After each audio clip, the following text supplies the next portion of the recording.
बधाई के साथ में कि जो हमारी इस बार की नवरात्रि है वो विशेष है, क्योंकि बहुत ही हम लोगों को एक उचित दूरी बना के बच्चों और महिलाओं को जो कन्या भोज करते हैं वो तो करना ही करना है।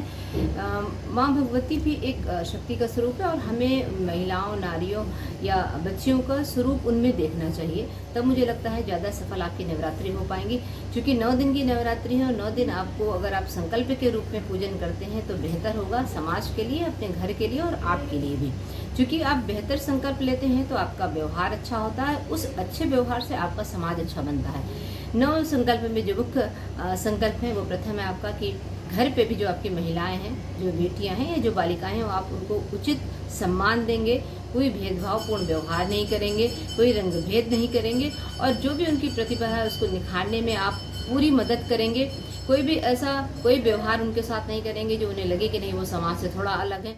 आप सभी को 17 अक्टूबर से प्रारंभ हो रहे शारदीय नवरात्र की हार्दिक शुभकामनाएं और माता विंध्यवासिनी के दरबार में आने वाले उन तमाम भक्तों से ये निवेदन जो माता की आराधना और पूजन करते हैं, उनसे ये निवेदन है कि आप कोरोना काल में कोरोना से बचने के लिए जो सरकार द्वारा गाइडलाइन दी गई है उसका अक्षरशः पालन करें और उसी गाइडलाइन के तहत जो है आप भगवती की आराधना, पूजन और दर्शन करें। साथ ही उन तमाम भक्तों से ये निवेदन है जो नवरात्रि की साधना और आराधना में आपको कुमारी पूजन करते हैं। इस वर्ष कुमारी पूजन में आपको सिर्फ एक परिवर्तन करना है। 9 कुमारी कन्याओं के पूजन में जो आप बाहर से कन्याओं को बुला करके पूजन और आराधना करते थे, इससे आप बचेंगे, चूंकि इसमें कहीं न कहीं भगवती के 9 स्वरूपों की आराधना और पूजन की जो है व्यवस्था बताई गई है। और 9 पूजन और आराधना में आप अपने घर की ही किसी एक कन्या का चयन कर लीजिए और प्रत्येक दिन उसके अलग अलग स्वरूप की आराधना पूजन कीजिए। आपको नवरात्रि में कुमारी पूजन के वही लाभ और वही फल प्राप्त होंगे। तो ऐसा करके आप उन कन्याओं को सुरक्षित रख सकते हैं और इस संक्रामक बीमारी से जो संक्रमण हो रहा है उससे आप बचा सकते हैं और साथ भी खुद भी सुरक्षित रह सकते हैं। आप भी आरोग्य रहिए और दूसरे को भी आरोग्य रहने में मददगार साबित होइए। तो ऐसा करके हम कुमारी पूजन के माध्यम से हम तमाम भक्त जो है कुमारी कन्याओं का जो है कहीं न कहीं इस कोविड जैसी बीमारी से बचाव कर सकते हैं। साथ ही उन तमाम भक्तों से निवेदन है जो 9 दिन कुमारी पूजन एक साथ करना चाहते हैं, उन्हें मैं कहना चाहता हूं कि आप गरीब और असहायों की मदद कीजिए। गरीब कन्याओं को जो है आप जो है उनकी खाद्य सामग्री पहुंचा करके भी मदद कर सकते हैं और नवरात्रि शक्ति का लाभ ले सकते हैं। चूँकि हमारे यहाँ की सनातन परंपरा रही है सब सुखी रहें, सब आरोग्य रहें। सनातन परंपरा कहती भी रही है सर्वे भवन्तु सुखिनः सर्वे सन्तु निरामया सर्वे भद्राणि पश्यन्तु मां कश्चित् दुःख भाग् भवेत्। तो आशा ही नहीं पूर्ण विश्वास है कि इस नवरात्रि में आप लोग इसी तरह से जो है भगवती की पूजन और आराधना करेंगे और मातृशक्ति का संपूर्ण लाभ लेंगे। ये सारे त्योहार सन्निकट हैं, बड़े आनंद पूर्वक इन सारे त्योहारों को मनाना चाहिए, लेकिन इस महामारी को देखते हुए सबको ध्यान में रखना चाहिए, कहीं भी भीड़ भाड़ न होने पावे। इधर उधर बाज़ारों में भी जिस दिन भीड़ होने वाला हो उस दिन बाज़ार लोग कम जाएं, भीड़ से दूर रहना चाहिए, प्रशासन का भी सहयोग करना चाहिए, जिससे इस महामारी से हम विजय प्राप्त कर सकें, महामारी को इन प्रकार दबा सकें। हमारा ये पुनीत कर्तव्य होता है और इस पर्यावरण के संरक्षण के लिए अनुरोध है। दीपावली आ रही है ना, दीपावली पर जो लोग बड़े धूमधाम से पटाखे दागते हैं, इस बार यह सब जहाँ तक हो सके नहीं होना चाहिए, ये सब नहीं करना चाहिए। मिठाइयाँ भी इधर उधर जो बांटते हैं जैसा तैसा, इसका भी विशेष ध्यान रखना चाहिए। यही हमारा संपूर्ण जनता से, देशवासियों से अनुरोध है। ऐसा करें जिससे हम महामारी पर विजय प्राप्त कर सकें।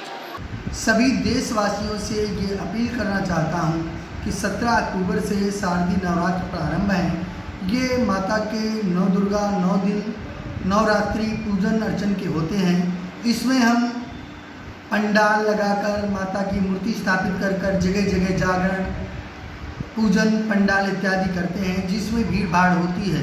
वर्तमान समय में कोविड-19 महामारी के चलते हम इस बात का हमें ध्यान रखना होगा, सरकार द्वारा जो निर्देश हमें मिलते हैं उनका हमें पालन करते हुए अब की बार पंडालों में दुर्गा माता की मूर्ति स्थापित करके जागरण इत्यादि में शामिल नहीं होना है, क्योंकि इसमें भीड़ भाड़ होती है और भीड़ भाड़ एकत्र होने से ऐसी संभावनाएं बनी रहती हैं कि ये महामारी अधिक फैल सकती है। और हम सभी लोगों से ये विनती करना चाहते हैं कि आप सभी लोग इस बार नवरात्रि, उस बार जिस बसंती नवरात्र में हम घर पर रहकर ही पूजन अर्चन किए हैं, इस बार भी सभी लोगों से निवेदन है कि आप सभी लोग घर पर रहकर ही माता के 9 दिनों और नवरात्रियों का जो पूजन भजन जागरण होता है वो अपने घर पे ही संपन्न करें। यदि अगर हम माता की पूजन एवं दर्शन के लिए पूजा के पंडालों में भजन कीर्तन व जागरण को कार्यक्रमों या प्रतिमा की विसर्जन यात्राओं में भीड़ भाड़ करेंगे तो बड़ी संख्या में इस महामारी का वायरस फैल सकता है। अतः हमें घर पर ही रहकर माता भगवती की आराधना करनी होगी। हमें दुर्गा पंडालों, जागरण व भजन कीर्तन में और प्रतिमा विसर्जन के कार्यक्रमों में नहीं जाना होगा। इस प्रकार हम स्वयं को और साथ ही अपने परिवार की रक्षा कर सकते हैं। वर्तमान में जो हमारे विश्व में तथा भारत में जो विश्व महामारी प्रचलित है, उससे बचने के लिए तथा भारतीय संस्कृति सभ्यता के अनुसार मनाए जाने वाले जो विजयादशमी, रामलीला इत्यादि की जो पर्व है, उसमें सरकार के द्वारा जारी निर्देश का अनुपालन करते हुए हम सबको अपनी धार्मिक परंपराओं का निर्वहन करना है तथा अपने परंपरा के अनुसार सभी कार्य संपादित करना है। इसके लिए हम सरकार के द्वारा जारी निर्देश का अनुपालन करते हुए इस कार्य को संपादित करें, क्योंकि व्याधि किसी के वश में नहीं है, सर्वत्र व्यापक है। इस समय त्राहिमाम हो रहा है। इसको दृष्टिगत रखते हुए हम सबका कर्तव्य बनता है, सामाजिक कार्यकर्ता तथा जो आयोजक मंडल और जो हम भक्तगण का सबका कर्तव्य बनता है कि सरकार के द्वारा जारी निर्देश का अनुपालन करते हुए सरकार का सहयोग करें, अपना बचाव करें। इससे विश्व महामारी को रोका जा सकता है। कोरोना से बचाव अब से सिर्फ आपकी जिम्मेदारी है।